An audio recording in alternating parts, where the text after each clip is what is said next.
Today at 5, Amazon is taking over the world with their technology. Apocalypse, store closings, the death of them all. Aiming to expanding buy online, pick up in store. We've been reporting on many store closures over the past few months. In fact, it's added up to thousands. More than 300 store closures were announced Thursday. Also coming up at 5, we're humans, not robots. Employees bring awareness to Amazon's precarious work conditions. They really made some terrible mistakes, and people who were very seriously hurt were treated very poorly. That's my back. That's somebody else's arm. That's somebody's life. Stay tuned right after this break.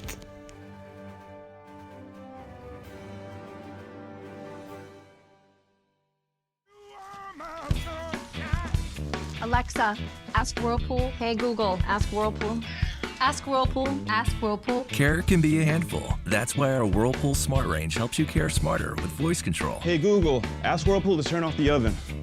Set oven timer for 5 hours. Keep warm. Alexa, ask Whirlpool to preheat the oven to 350. So life doesn't revolve around your range. Everyday care. Whirlpool. Productivity issue. The students that, in my class reported from their interviews that pickers were required to pick 300 items per hour from the various shelves in these huge warehouses. That comes to about 12, one item every 12 seconds. Yeah, I mean, it was astonishing. So, I mean, the first week I was working there, I was an Amazon supervisor came around to find me and told me that I was in the bottom 10% of productivity, and I'm someone who's relatively healthy. You know, I run, I go to the gym. I'm still fairly reasonably young, but someone like me was you know, at the bottom of the productivity pecking order. So imagine what it's like if you're older, if you're overweight at all, if you have a disability. It was just impossible to keep up with the targets, which you'd receive another disciplinary. So what happened was you have this huge turnover of staff. No one's hanging on to their jobs because people are just being fired for anything. This turnover of staff, it's almost as if, you know, you can't prove it, but it's almost as if it's intentional. Allen says she has not accepted a new position because her back injury still keeps her off the job on doctor's orders. Amazon continues to provide her with medical treatment, but she now raises money on her GoFundMe page to pay for an occasional night at a motel. What should a customer know out there when they're clicking to buy something to have it delivered to their home? They should know that that's our blood, sweat, and tears that's going into that. That's my back. That's somebody else's arm. That's somebody's life. Amazon responded saying it disagrees with OSHA's conclusions and recommended changes. You better believe it. No, I'm only joking, not really. It's hard to imagine that robots could replicate human characteristics like empathy or compassion that are required in many jobs. I mean, would you really want a robot as your nurse, babysitter, or teacher? But even if robots don't take our jobs entirely, research shows they will significantly change day-to-day tasks in the workplace. This is particularly a problem for lower-skilled workers who aren't able to retrain for new jobs. They might get stuck with lower wages in a world with more robots, and that could make income inequality even worse. These guys are making a lot of things uncertain right now, but one thing that's clear is skills training is required if we hope to get along with friends like them in the workplace. I think we're going to get along just fine. In Unit 1 of this project, I began looking at Amazon and how they have been affecting retail e-commerce. I've also was looking at how Amazon was aiding or setting the tone for becoming a cashless society right here in America. Amazon, in fact, only takes up 48% of retail e-commerce, which is pretty big. However, they are only taking up 5.1% of brick and mortar retail.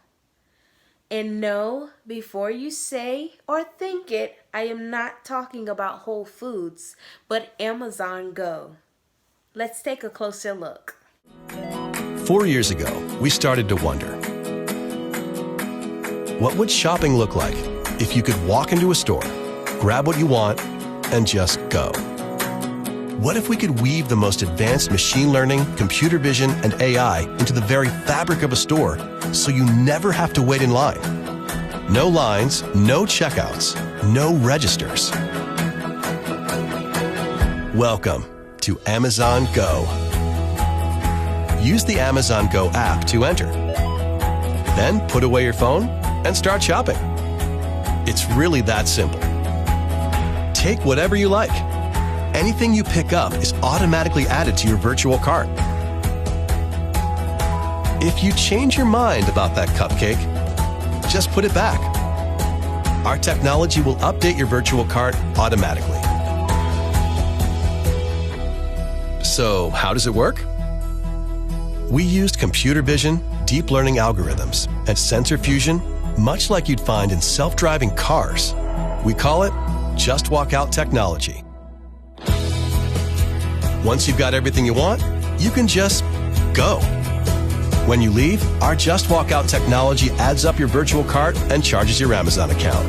Your receipt is sent straight to the app, and you can keep going. Amazon Go. No lines, no checkout. No, seriously. Wow. Talk about a shift in our shopping experience as well as our employment rate. I can see this sparking competitors, but I can also see this decreasing not just our cashiers, but our social interaction. By the time I got to Unit 2, I began to realize that this was a little bit bigger than malls closing or confirming an order through an app, but instead on how technology has changed consumer behavior and our lives altogether. Amazon is a retail giant that almost forces its competitors and other retailers to pretty much drag technology into their business plans just to stay in the race.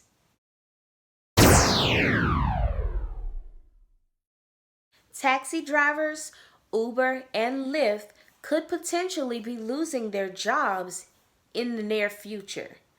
Google has created this self-driving car called Waymo, and I'm going to show you in the next clip exactly what this car does.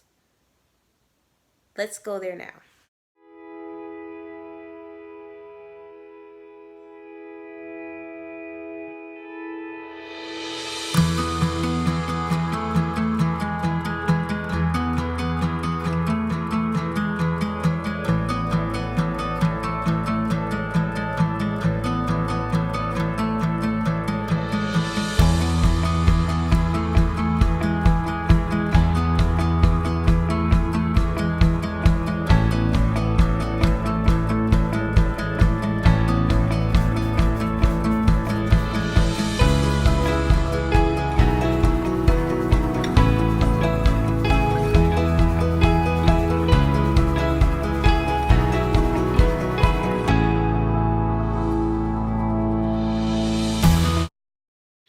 And there you have it. Technology has won again. This project has went from me researching Amazon and how consumers have responded to retail e-commerce, and now it's the end of this project has shifted to technology, how it's affecting not just us but our kids in the future. I'm just kind of shocked. After this presentation, I'm kind of shocked, and after discussing and having this conversation with a few mature adults, I think they're kind of shocked as well as to where society just might be heading. And I don't blame them, because I remember being a kid and we would talk about this stuff and be like, man, that's gonna be in years to come, like maybe 2054 or something. I don't know. But just think, are we really prepared for the shift or the transition in our society through technology? I mean, think about it. At one point, it was coming, but now it's here.